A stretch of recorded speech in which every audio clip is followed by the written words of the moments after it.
e lá te farei ouvir as minhas palavras. E desci à casa do oleiro, e eis que ele estava fazendo a sua obra sobre as rodas, como o vaso que ele vacia de barro, e se quebrou na mão do oleiro. Tornou a fazer dele outro vaso, conforme o que pareceu bem aos seus olhos fazer. Então veio a minha palavra do Senhor, dizendo: não poderei fazer eu vós, como fez este oleiro, ó casa de Israel? Diz o Senhor: eis que como barro na mão do oleiro, assim sois vós na minha mão, ó casa de Israel. E você pode se sentar, amém? Não vim trazer algo anormal para você, mas eu vim só para complementar aquilo que já foi falado muito aqui. Amém? Glória a Deus. O texto nos mostra onde Jeremias vai receber uma palavra do Senhor. Perceba que Jeremias é um profeta levantado no momento de crise espiritual, moral e social. Jeremias é levantado no momento onde o povo de Israel estava numa duvidade. O povo não sabia se adorava a Deus ou se adorava a demônios. Então, nesse contexto, nesse momento de crise, Deus levanta Jeremias. E aqui eu quero começar para você entender. Porque para todo tempo de crise, Deus tem uma voz profética. Para todo tempo de crise, Deus tem uma voz profética. Perceba que a palavra de Deus vai chegar a Jeremias dizendo, vem a palavra do Senhor a Jeremias dizendo: levante-te e desce à casa do oleiro. A palavra que chega a Jeremias é uma palavra de ordem. A palavra que chega a Jeremias é uma palavra diretiva. A palavra que chega a Jeremias é a seguinte: levanta-te e vai até a casa do oleiro. Aleluia! Esse levantar, ou esse levanta-te, é Deus dizendo: eu estou requerendo de você uma postura espiritual. Eu estou requerendo de você um posicionamento espiritual. Perceba que o texto não mostra para nós qual era a localização ou onde estava Jeremias. O texto não mostra para nós se Jeremias estava na rua. O texto não mostra para nós se Jeremias estava em casa. O texto não mostra para nós se Jeremias estava deitado ou prostrado ou sentado. Mas o texto diz que a palavra do Senhor chega a Jeremias e vai dizer: Jeremias, levanta-te. Você vai perceber que essa expressão é muito utilizada por Deus na sua Bíblia. Você vai perceber que essa expressão, levanta-te, ergue-te, desponte, ponte em pé, é Deus requerendo de alguém um posicionamento, não um posicionamento físico, mas um posicionamento espiritual.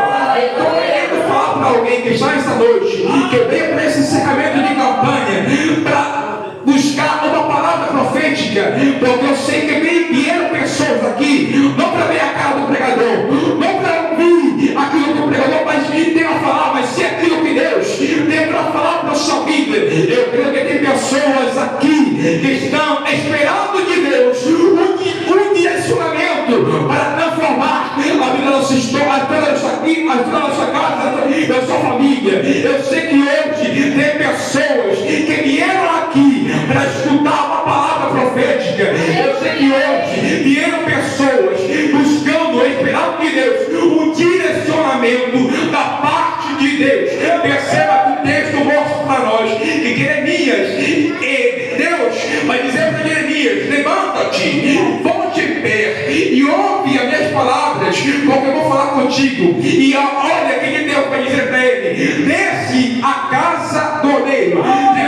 Primeiro Deus está falando para Jeremias: Jeremias, se coloca de pé. Jeremias, toma postura, assume a postura que eu quero que você tenha, para eu poder te dar aquilo que você vai receber. Primeiro você assume a postura, aí você vai até o lugar que eu quero que você vá. Primeiro você se levanta para você poder ir para onde eu quero que você esteja. Perceba que esse texto levanta na Bíblia é muito usado, que não se lembra de Jeremias capítulo 21, quando Deus olha para Agar e vai dizer para Agar foi expulso de casa foi expulsa de casa por Abraão, e ele foi expulso de casa com seu filho Ismael. O texto diz para nós que Agar pega o menino Ismael e leva ele para o deserto. O texto diz que ela vai no deserto errante, e isso é um problema. Por quê? Porque o lugar é no deserto, não é lugar que é errante.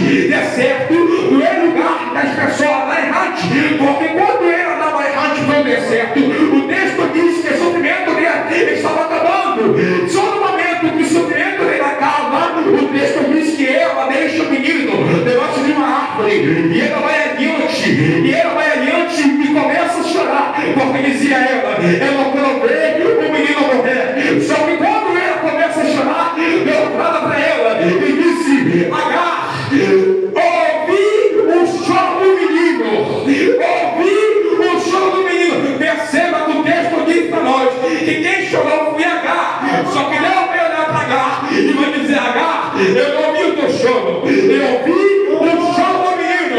Por que, pregador? Porque Deus não ouve o choro de quem abandona, Deus ouve o choro do abandonado.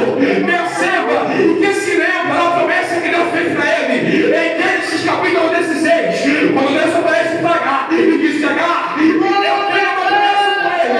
Ele vai dizer para Agar: ele tem promessa, e quem tem promessa não tem idade nem validade. Quem tem promessa não veio no deserto para morrer. Daí você esqueceu, mas eu não esqueci. Daí você esqueceu da promessa, mas Deus não esquece da promessa que ele fez. Perceba que Deus vai lembrar a promessa que ele tinha para o menino, e ele vai dizer para ela: Agar, levanta-te e pega o menino pela mão. Perceba que antes de ele colocar e dele levantar o menino, ele pede para Agar se colocar de pé. Por quê? Porque não tem como alguém que está caído levantar alguém que está caído. Não tem como alguém que está postrado levantar outro que está postrado. Por quê? Porque muitas vezes você quer levantar sua casa, levantar sua família, levantar sua parentela, levantar seus filhos, levantar seu casamento, só que você está postrado, só que você está caído, só que você está ajoelhado. Então você está dizendo: primeiro você assume a posição, primeiro você se levanta, aí sim você pode levantar alguém, aí sim você pode levantar a sua família. Eu tenho uma palavra para liberar para vocês. Hoje Deus vai levantar pessoas, hoje Deus vai trabalhar com a postura, hoje Deus vai trabalhar em você, hoje Deus vai fazer o sobrenatural da tua vida, hoje Deus vai te levantar para te entregar o propósito que ele tem para você, que ele tem para você, que ele tem para você. O texto diz: alguém pergunta, pregador, aí não é aqui, levanta a Bíblia, e eu se lembra de Ezequiel capítulo 2, versículo de número 1. O Deus aparece para Ezequiel e diz: Ezequiel, volte em pé e farei contigo. Perceba que conhece o contexto de Ezequiel, sabe que Ezequiel foi um dos 10.000 que foi levado contigo para a Babilônia. Ezequiel era para ser um sacerdócio, só que na Babilônia, quem era sacerdote não podia ser o ministério sacerdotal, quem era levita não podia exercer o ministério levítico. A prova disso é que no Salmo de 127 diz que eles se assentaram debaixo dos salgueiros e penduraram as harpas e começaram a machucar. Por quê? Porque a única opção que a Babilônia me dá é chorar. Quem sabe alguém está assim, está chorando, porque se lembra do passado, se lembra que você pregava, agora não prega mais. Uma vez cantou, que eu não prega mais. Uma vez evangelizou, eu não evangelizo mais. Uma vez profetizou, eu não profetizo mais. E também, e Ezequiel, eu sou dessa forma, frustrado. Por quê? Porque ele estava preparado para ser sacerdote. Ele nasceu para ser sacerdote. O pai dele era sacerdote. Ele se preparou a vida toda para ser sacerdote. Só que quando ele chega na Babilônia, não pode exercer aquilo que ele nasceu para ser. Deus aparece para ele quando ele está na beira do rio Quebar, e Deus olha para ele dizendo: volte em pé e farei comigo e farei contigo. Quem sabe alguém está assim, frustrado, desanimado, triste, porque não sabe o que fazer. Só que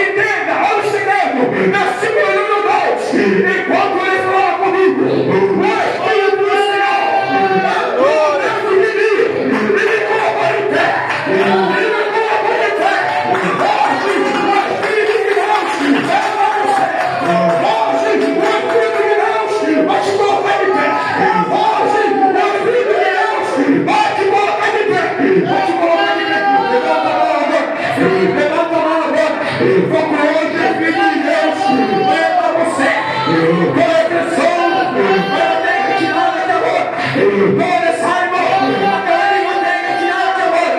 Toda essa desgraça, aquela língua caiu na terra daqui agora. Toda opressão, bateu retirada daqui agora. Olha os processos que Deus passando aí. Olha os filhos de Deus passando aí. Olha os filhos de Deus assim mexendo. Olha os filhos de Deus mexendo. Olha os filhos de Deus mexendo. Esse Jesus. Esse Jesus. Esse Jesus.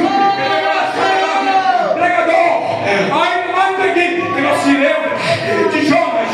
Quando Deus olha para Jonas e vai dizer Jonas, no capítulo 1, e veio a palavra do Senhor para Jonas, filho de Daí, e disse: levanta-te e prega contra o povo de Nínive. Perceba que a palavra que veio para Jonas é para ele se levantar, para ele poder pregar para Nínive. Só que entenda a postura que Deus está entendendo nele, uma postura. Deus está dizendo: primeiro você se levanta para que você possa pregar contra eles. Porque tem gente que é assim, quer pregar contra o pecado alheio, sendo que ele tem a postura que Deus requer. Ele quer pregar contra o pecado alheio, só que ele não se levantou e não tem a postura que Deus quer para que ele possa pregar contra pessoas. Você vai ver que tem pessoas que vão pregar exaltando e querendo levantar alguém que caiu no lado de adultério, sendo que ele tem uma vida caída de pornografia. Você vai ver pessoas querendo exaltar alguém e levantar alguém que caiu no lado da fornicação, sendo que ele tem uma vida caída. Quando ele toda vez que a mulher do próximo bate na frente dele, o outro ele corta. Tem pessoas que querem exaltar alguém e levantar alguém que caiu. Só que a língua dele é uma língua que faz motivo de contenda e fofoca. Eu estou falando porque Deus mandou, tá? Eu estou falando porque Deus mandou. E Deus está dizendo: antes de você pregar para alguém, você tem que se levantar. Antes de você querer levantar alguém, você tem que dar a postura que Deus quer. Antes de você querer um posicionamento de alguém, você tem que ter um posicionamento que Deus quer para viver o propósito. Para viver o propósito. Para viver o propósito. Eu vou te dar 1 segundo, 15 segundos para ficar glória. Eu vou te dar.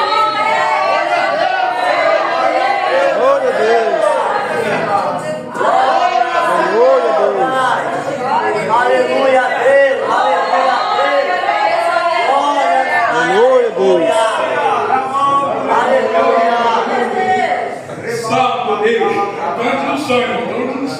Aleluia, glória a Deus. O texto fala para nós que Deus veio até Jeremias e vai dizer: Jeremias, levanta-te e desce a caça do oleiro, e lá te farei ouvir as minhas palavras. Perceba, vai dizer de novo: para todo tempo de crise, Deus tem uma voz profética.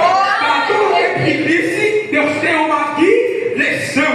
Para todo tempo de crise, agora, para todo tempo de crise, Deus tem uma palavra. Perceba que está dizendo: desce a caça do oleiro, porque lá tu vai ouvir as minhas palavras. É lá que você vai ter palavras. É aqui que você vai ter palavras. É aqui que você vai ter palavras. Hoje, perdendo a mesma palavra. Tem pessoas que não querem o ensinamento de campanha, perdendo a palavra que Deus tinha para elas. Ele vai achar, o texto diz que quando ele desce, ele vai dizer no versículo número 3: e desci a casa do oleiro, e este estava fazendo a sua obra nas rodas. Perceba que Deus vai dar uma ordem para ele descer, vamos dar uma ordem para ele se levantar. E este Jeremias é obediente, se dispõe a obedecer. E ele desce para a casa do oleiro. Só que tem pessoas que não são obedientes à palavra de Deus, você sabia? Aleluia.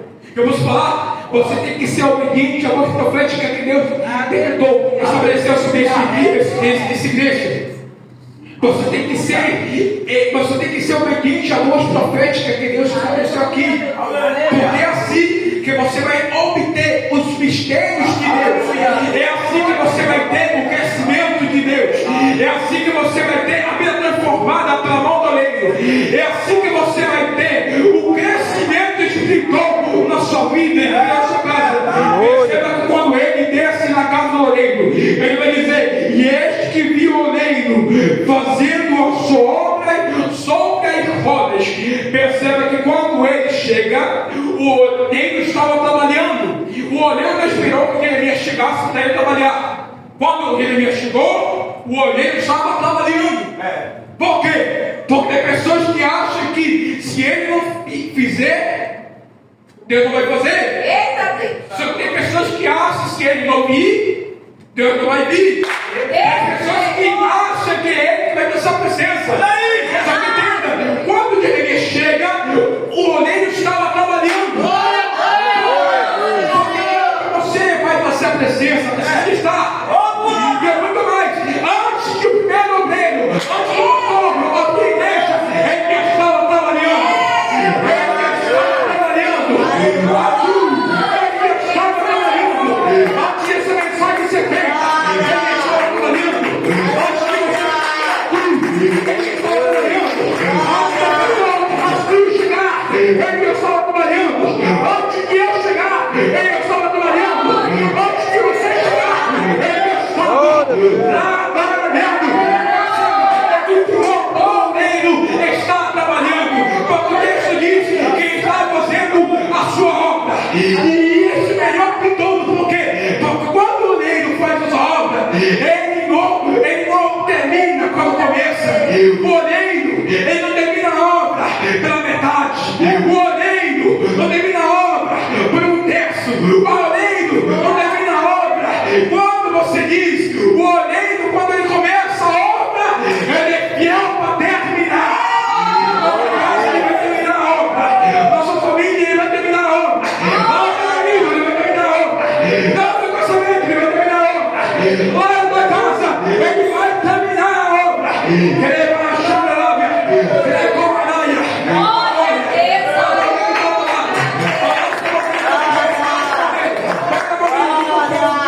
Hoje, o oleiro está trabalhando. Diga.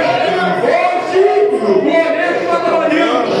Você não vai passar o ano todo caído. O oleiro está trabalhando. Você vai passar o livro de 5 na vida miserável. O oleiro está trabalhando. Diga para ele, diga para ele. O oleiro já está trabalhando sobre as rodas. O oleiro já está trabalhando. Diga para ele, o oleiro está trabalhando. Ele vai achar da lábia. O oleiro está trabalhando sobre as rodas. Glória a Deus. Glória a Deus. Glória a Deus. Glória a Deus. O oleiro está trabalhando sobre as rodas. Perceba que o texto diz que o oleiro está trabalhando sobre as rodas. E quando a gente vai dizer que o texto diz que ele estava trabalhando sobre as rodas, você vai ver que naquele tempo não existia tecnologia, como hoje em dia, quando tem automoção, a roda se move sozinhas. Naquele tempo não. Naquele tempo, o oleiro, ele tinha 2 rodas. Uma roda inferior emparelhada com uma roda superior.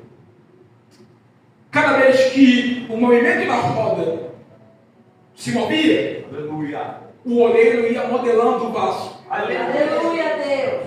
Com a ajuda de um ajudante ou do próprio oleiro, ele movia as rodas de baixo, provocava o movimento de cima, e com as movimentações das rodas, o oleiro ia trabalhando no vaso.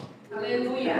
Perceba que só tinha trabalho em cima porque tinha movimentação embaixo.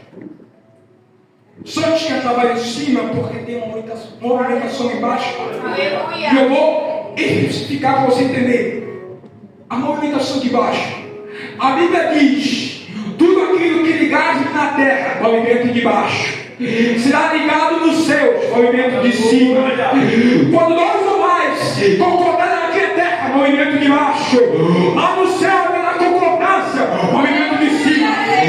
Oh, vai dizer, a Bíblia diz: tudo aquilo que você orar, movimento de baixo, crendo, recebereis, movimento de cima. Pediu, movimento de baixo.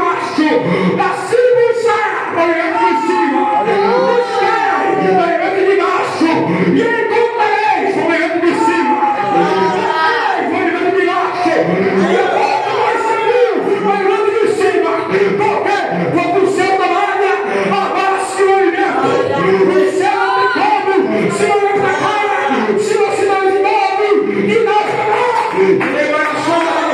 você está dizendo, se movimenta, reage, quando você reage, o céu reage para você, quando você reage, o céu reage na tua vida, é por isso que você não pode parar, é por isso que a roda não parava, é por isso que aqui é uma movimentação toda hora, porque você não pode parar, você não pode desistir, você não pode largar tudo, porque quando você não para, o goleiro está trabalhando a sua vida. E quando você não para, o goleiro está trabalhando para você.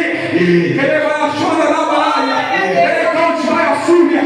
Esse é o motivo que você não pode parar. Esse é o motivo que você não pode desistir.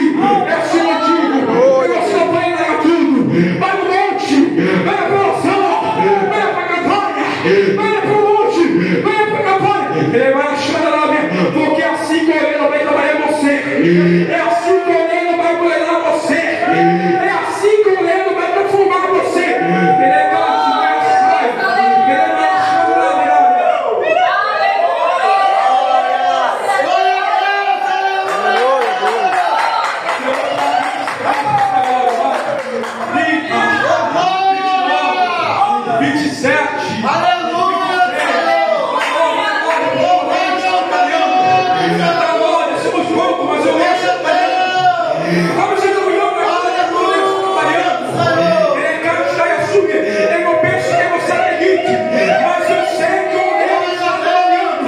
Porque quando você verifica o pedaço de morte está tendo retirada de amanda.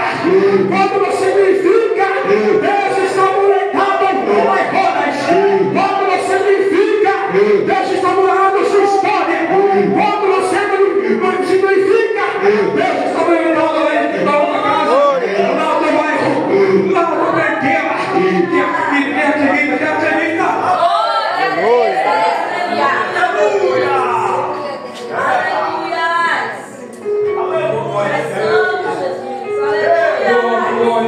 Glória a ti, Senhor, no meu coração, Pai. Glória a Deus.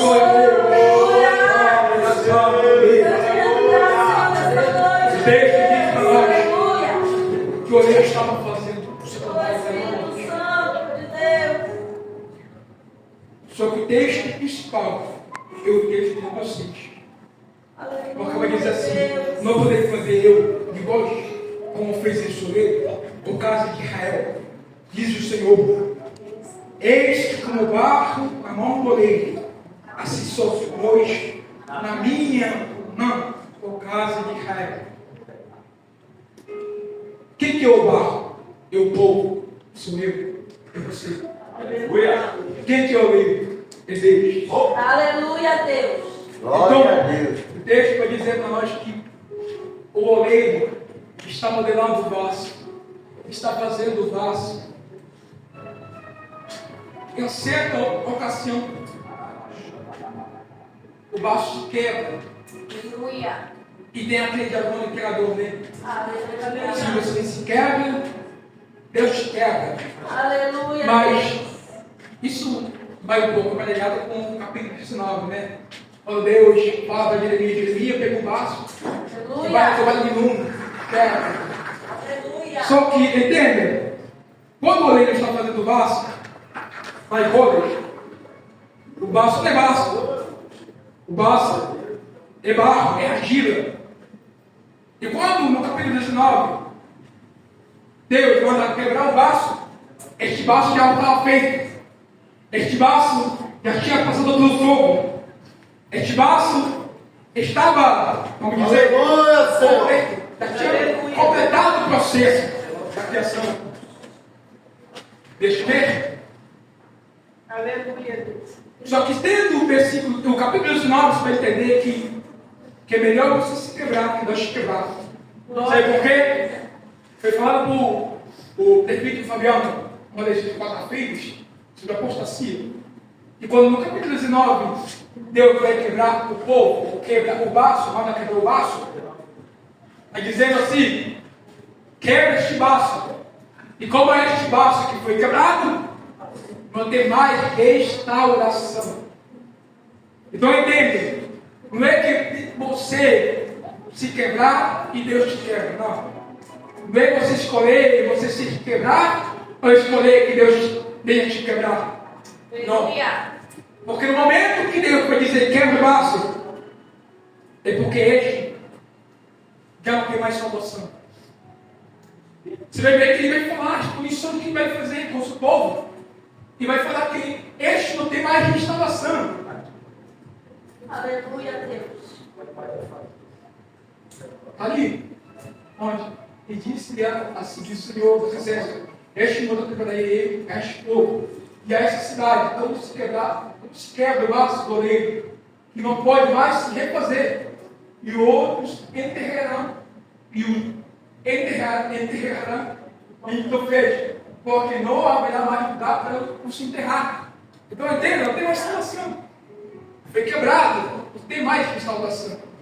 Por quê? Porque o povo chegou no nível de apostasia contra Deus. Então entenda, não é você ter a opção de que você se quebrar e Deus te quebrar. Porque quando ele estava fazendo o vaso, o texto diz que ele se quebra. O vaso se quebra, a argila ou o barro se quebra. É uma tradução para dizer que se desfaz, se desfigura. Mas a pergunta que eu me faço: como algo que está na mão de Deus pode se desfazer? Como algo que está na mão de Deus pode se quebrar? E talvez alguns pregadores tenham o costume de dizer que é você se quebrar para Deus te fazer, vamos dizer, mudar as tuas atitudes, mudar a tua vida. Só que quando o texto está dizendo que está na mão de Deus, é porque o povo é escolhido de Deus. Esse texto não é para pessoas de fora, esse texto é nós, que somos escolhidos, que recebemos a palavra, que recebemos a revelação. Que você está na mão do leito, que você se quebra. É porque toda vez que você perde o contato com a mão do leito, você se quebra. Toda vez que você perde a compatibilidade com a mão do leito, você se quebra. Toda vez que você perde intimidade com Deus, você se quebra. Aleluia, Deus. Só que aqui, no versículo de número 4, nós vamos ver a maior ato de graça no Antigo Testamento. Por quê? Porque quando o oleiro diz, o texto diz que o vaso se quebra na mão do oleiro. O texto diz que Deus tornou a fazer dele outro vaso, conforme lhe parecia bem aos seus olhos. Aleluia. Sabe, entenda, esses daí são os passos para o vaso passar pelo fogo. Porque lamentavelmente tem muitas pessoas que ainda não passaram pelo fogo, nunca passaram pela fornalha, não sabem o que é comida embaixo, não sabem o que é combinação, não sabem o que é o fogo. Por quê? Porque o que consolida o vaso é o fogo. É a partir do momento que você é passado pelo vaso que você pode ser taxado de vaso. Mas a pergunta é por que o vaso se quebra? Eu já falei para vocês. É toda vez que você perde a compatibilidade, é toda vez que você perde intimidade com Deus, você se quebra. É você dizer: eu não preciso mais de Deus. É aí que você se quebra. É no momento que você para de ler a palavra de Deus, porque vai ser difícil, eu cansei demais. É aí que você se quebra. É quando você diz: eu não preciso orar hoje, porque já orei demais. É aí que você se quebra. É no momento que você diz: não preciso mais jejuar, eu jejuei semana passada. É aí que você se quebra. É no momento que você diz: hoje não preciso ir para o culto, eu já fiz semana passada. É aí que você se quebra. Eu não preciso vir para a consagração hoje, porque semana passada eu vim. É aí que você se quebra. É por isso que quando o vaso se quebra, o texto vai dizer que Deus vai fazer nele outro vaso, porque Deus vai fazer a sua manifestação de graça. Por quê? Porque quando alguém olha para o vaso que está quebrado e diz: quebrou, falhou, não tem mais nada a se fazer, é para jogar fora, é para jogar no lixo. Só que entenda, na olaria não tem lixeira, na olaria de Deus não tem lixeira, porque quando o vaso se quebra, Deus torna a fazer ele outro vaso, Deus torna a fazer ele outro vaso. No texto 19 diz que o vaso foi completado e depois foi quebrado. É porque é a escolha de você se tornar um vaso de honra ou se tornar um vaso de desonra. Mas se você se tornar um vaso de honra, você está bem. Mas se você se tornar um vaso de desonra, você está mal. Mas perceba que Deus vai fazer nele outro vaso. Por quê? Porque quando muitas pessoas dizem: não tem nada aqui, não tem nada para se fazer, já caiu, está morto. Deus está dizendo: ainda vou fazer de novo, ainda vou tornar nele um vaso novo, ainda vou refazer ele, porque ele é escolhido, porque ele é escolhido. É o cinema de Ananias. Quando Deus olhou para Ananias e Deus disse para Ananias: para ter Saulo de Tarso, pega Ananias e fala para Deus: Saulo de Tarso é matador, Saulo de Tarso não presta, Saulo de Tarso não serve. Só que Deus disse: porque este é para mim, o vaso é escolhido, o vaso é escolhido, o vaso é escolhido. Levante sua mão agora, se levante agora, essa é a mensagem. Se levante agora, se levante agora. Você é um vaso escolhido, você é um vaso escolhido. Feche seus olhos agora, levante sua mão, eu quero profetizar para você. Mas escute o que alguém falou de você, o julgamento que faz vontade de você, não importa. O que importa é o que Deus, e eu te respeito, é o que Deus se tornou você. Ele vai achar da lábia. Hoje Deus vai refazer os braços. Hoje Deus vai refazer os braços. Hoje Deus vai refazer você. Hoje Deus está olhando em você. Se levanta, se movimenta, porque quando você se movimenta, eu estou fazendo o nosso novo, eu estou fazendo o nosso novo, eu estou mudando o caráter, eu estou mudando a atitude, eu estou mudando a tua postura, eu estou mudando o teu caráter. Ele vai achar a lábia, ele cante, vai a súbia, vai te usando agora, porque hoje o convite de Deus é: se levanta, assuma a postura, eu tenho para você, olha para cima, para mirar, vem, uma bênção, começa a glorificar agora, porque Deus vai fazer de você e da tua casa vaso de honra. Ano 25, do ano de derrota, ano 25, ano onde alguém deveria dizer: esse vaso veio lá fora. Ano 25 é ano para você dizer: eu e minha casa seguiremos o Senhor, o Senhor, o Senhor, o Senhor, o Senhor, o Senhor, o Senhor, o Senhor. Olha para você falando aí, olha para você falando aí, olha